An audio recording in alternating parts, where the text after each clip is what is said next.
Hi, ഞാൻ കവിരാജ് അമ്പലപ്പുഴ. എൻ്റെ മറ്റൊരു എപ്പിസോഡിലേക്ക്, ഒരു വീഡിയോയിലേക്ക് നിങ്ങൾക്ക് എല്ലാവർക്കും സ്വാഗതം. ഞാൻ ഇന്തോനേഷ്യ സന്ദർശനത്തിൻ്റെ രണ്ടാം ഭാഗമാണ് ഈ വീഡിയോ കാണിക്കുന്നത്.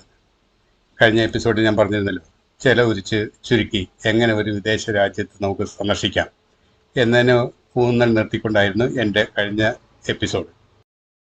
ബാലിയിലെ എൻ്റെ രണ്ടാമത്തെ ദിവസം ഞാൻ കുറേ അധികം സ്ഥലങ്ങൾ സന്ദർശിച്ചു.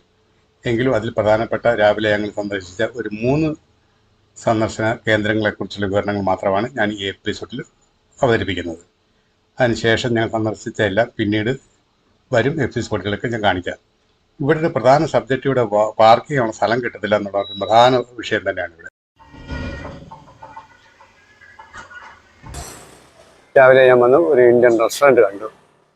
അവിടെ നിന്ന് ബ്രേക്ക്ഫാസ്റ്റ് കഴിക്കാമെന്ന് വിചാരിച്ചു. അതിനുശേഷം ഞങ്ങൾ നേരെ പോയത് ആ നൃത്തകലാരൂപങ്ങൾ അവതരിപ്പിക്കുന്ന സ്റ്റേജിലേക്കായിരുന്നു. എൻ്റെ കൂടെ ഞങ്ങളുടെ സാരഥി ഗുസ്തി ഉണ്ടായിരുന്നു.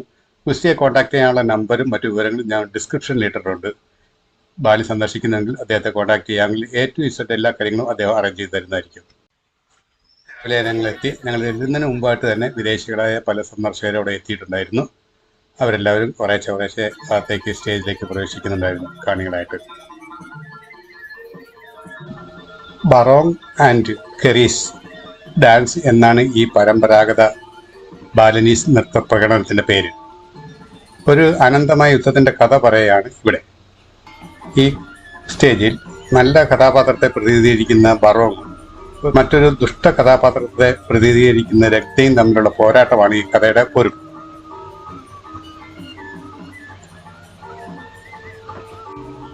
ബാലനീസ് നൃത്ത ചടങ്ങുകൾ, അതിൻ്റെ ചലനങ്ങൾ, ചുവടുവെപ്പുകൾ കാണാനുള്ള വിനോദസഞ്ചാരികളുടെ ജനപ്രിയ കേന്ദ്രമായ ഉബുദ് ഗിയാൻസൻ മേഖലയിൽ നിന്നാണ് ഈ നൃത്തം ഉത്ഭവിക്കുന്നത്.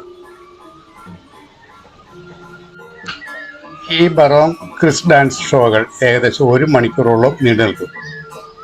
കൂടാതെ ഷോയുടെ അവസാന ഭാഗത്ത് വരുമ്പോൾ, നൃത്തത്തിന് ശേഷം പ്രകടനം നടത്തുന്ന അഭിനേതാക്കൾ അവരുടെ പൂർണ്ണ വേഷവിധാനത്തോടു കൂടി തന്നെ, അതുപോലെ തന്നെ ഗൈലാൻഡ് ഓർക്കസ്ട്രയോടൊപ്പം സ്റ്റേജിൽ വന്ന് കാണികൾക്കൊപ്പം നിന്ന് ഫോട്ടോ എടുക്കാനുള്ള സൗകര്യങ്ങൾ ഇവർ ഒരുക്കി കൊടുക്കുന്നുണ്ട്.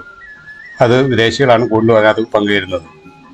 സാധാരണയായി ഇത് രാവിലെ ആരംഭിക്കുന്നത് 9:30-നും 10-നും ഇടയ്ക്കാണ് ഇതിൻ്റെ ഈ പ്രകടനം എല്ലാ ദിവസവും രാവിലെ ഉള്ളത്. ബാലിയിൽ പലതരം ബറോങ് അവതരിപ്പിക്കുന്നു. ചിലതിൻ്റെ പേര് നമുക്ക് കേട്ടാൽ രസം തോന്നും. ബറോങ് കെറ്റ്, ബറോങ് ബംഗൽ, ബറോങ് ലാൻഡുങ്, ബറോങ് മക്കാൻ തുടങ്ങിയവയാണ് അവയിൽ പലതും. സന്ദർശകർക്ക് പലപ്പോഴും അവതരിപ്പിക്കുന്നത് ബറോങ് നൃത്തകഥയാണ്, ബറോങ് കെറ്റ് എന്ന നൃത്തകഥ.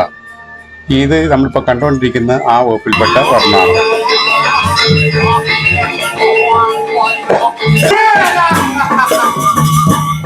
ഇത് കണ്ടുകൊണ്ട് ഇരുന്ന സന്ദർഭത്തിൽ പലപ്പോഴും എനിക്ക് തോന്നിയിട്ടുണ്ട്, നമ്മുടെ നാട്ടിൽ നൃത്തകലാ പരിപാടികൾ അവതരിപ്പിക്കുന്ന ബാലയുണ്ട്. ബാലയ്ക്ക് സമാനമായിട്ടുള്ള പല രീതികളും ഇതിനകത്ത് കാണാൻ സാധിച്ചിട്ടുണ്ട്. പിന്നെ അതുപോലെ തന്നെ രാമായണത്തിലെ കഥയിലെ ഒരു ചെറിയ ഭാഗവും ഇതിനകത്ത് ഉൾക്കൊള്ളിച്ചിട്ടുണ്ട്, കഥാസത്തായിട്ട് ഉൾക്കൊള്ളിച്ചിട്ടുണ്ട്. ലങ്കാദഹനവുമായിട്ട് വളരെ അടുപ്പമുള്ള കഥ പറയുന്നതാണ് ഇത്. സീതയെ കൊണ്ടുവന്ന് മരത്തിൻ്റെ ചുറ്റിയിടുന്നതും ഹനുമാൻ വരുന്നതും ഹനുമാൻ രക്ഷിക്കുന്നതും അങ്ങനെയുള്ള പല കാരണങ്ങളും ഇത് ഉൾപ്പെടുത്തിയിട്ടുണ്ട്. ഇവകളെല്ലാം എനിക്ക് ഇവിടെ കാണിക്കാൻ പറ്റില്ല, ചിലത് മാത്രമേ ഞാൻ ഇവിടെ കാണിച്ചിട്ടുള്ളൂ. ഇതിനുശേഷം ഞങ്ങൾക്ക് പലയിടത്തേക്കും പോകണമല്ലോ, അത് മാത്രമല്ല വീഡിയോ നീളം കൂടാതിരിക്കാനും ശ്രമിക്കുന്നുണ്ട്. അതിനുശേഷം ഞങ്ങൾ പോയത് ഒരു പ്രസിദ്ധമായ ക്ഷേത്രം സന്ദർശിക്കാനായിരുന്നു. എൻ്റെ ഈ ഇന്തോനേഷ്യൻ യാത്രയിൽ ആദ്യത്തെ ദിവസം തന്നെ എൻ്റെ ഡ്രൈവറോട്, അതായത് ഗുസ്തിയോട് ഞാൻ പറഞ്ഞിരുന്നു, ടൗണുമായിട്ട് എത്രയും അകന്നു നിന്നുള്ള ഒരു യാത്രയായിരിക്കണം നമുക്ക് വേണ്ടുന്നത്. ഗ്രാമപ്രദേശങ്ങളിലൂടെ പോവുകയും ഇവിടുത്തെ ജീവിത രീതികളൊക്കെ മനസ്സിലാക്കുകയും വേണം, അതേ രീതി വേണമെന്ന് പറഞ്ഞിരുന്നു. ഞങ്ങൾ ക്ഷേത്ര സന്നിധിയിൽ എത്തിക്കഴിഞ്ഞു. ബസാക്കി ക്ഷേത്രം എന്നാണ് ഈ ക്ഷേത്രത്തിൻ്റെ പേര്. ഇത് ഇന്തോനേഷ്യൻ ലാംഗ്വേജിൽ മാതൃക്ഷേത്രം എന്ന് നമുക്ക് വിശേഷിപ്പിക്കാം. ക്ഷേത്രങ്ങൾ സന്ദർശിക്കുന്ന സ്ത്രീയായാലും പുരുഷന്മാരായാലും അരയിൽ കെട്ടിയ സരോവരമോ സ്കാർഫോ വേണം എന്നുള്ളത് നിർബന്ധമാണ്. നമ്മൾ ഈ ക്ഷേത്രത്തിൽ സന്ദർശിക്കാൻ വരുമ്പോൾ ഈ വസ്തുക്കൾ ആണുങ്ങൾക്കായാലും സ്ത്രീകൾക്കായാലും ആർക്കായാലും ഇത് സൗജന്യമായിട്ട് തന്നെയാണ് ഇവിടെ ക്ഷേത്രത്തിൽ നിന്ന് തരുന്നത്.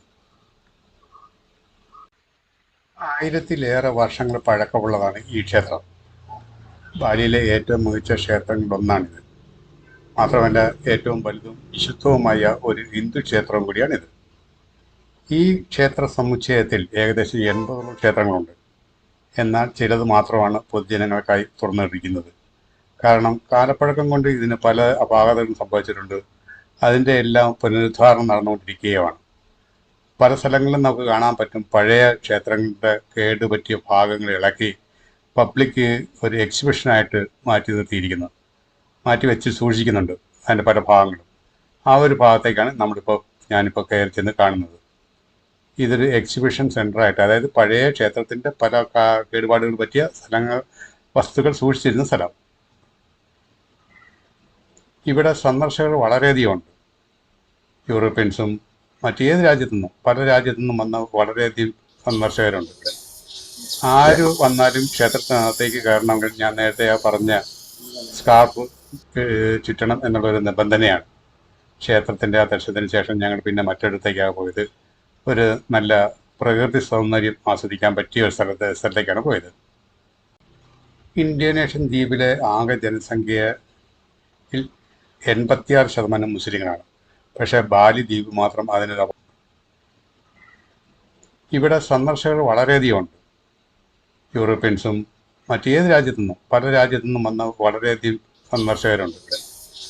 ആര് വന്നാലും ക്ഷേത്രത്തിനകത്തേക്ക് കയറണമെങ്കിൽ ഞാൻ നേരത്തെ പറഞ്ഞ സ്കാർഫ് ചുറ്റണം എന്നുള്ളൊരു നിബന്ധനയാണ്. ക്ഷേത്രത്തിൻ്റെ ആ ദർശനത്തിന് ശേഷം ഞങ്ങൾ പിന്നെ മറ്റൊരിടത്തേക്കാണ് പോയത്. ഒരു നല്ല പ്രകൃതി സൗന്ദര്യം ആസ്വദിക്കാൻ പറ്റിയ ഒരു സ്ഥലത്തേക്കാണ് പോയത്. ഇന്തോനേഷ്യൻ ദ്വീപിലെ ആകെ ജനസംഖ്യയിൽ 86% മുസ്ലിങ്ങളാണ്. പക്ഷേ ബാലി ദ്വീപ് മാത്രം അതിനൊരു അപവാദമാണ്. ഇവിടെയുള്ള ജനങ്ങളിൽ സമൃദ്ധമായ പച്ചപ്പും മനോഹരമായ വെള്ളച്ചാട്ടവും ബാലിയിലേക്കുള്ള നമ്മുടെ യാത്ര എന്നെന്ന് ഓർമ്മ നിലനിർത്തത്ത രീതിയിൽ സാക്ഷ്യം വഹിക്കുന്ന ഒരു ഫോട്ടോ ഷൂട്ട് പോയിൻ്റാണിത്.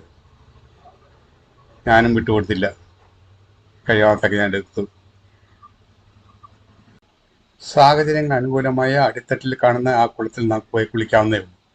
വെള്ളച്ചാട്ടത്തിൻ്റെ ഒരു പക്ഷി കാഴ്ചയ്ക്കായി അതിൻ്റെ പ്രവേശന കവാടത്തിനടുത്തുള്ള ഒരു വ്യൂ പോയിന്റ് ആയിരുന്നു ഇത്.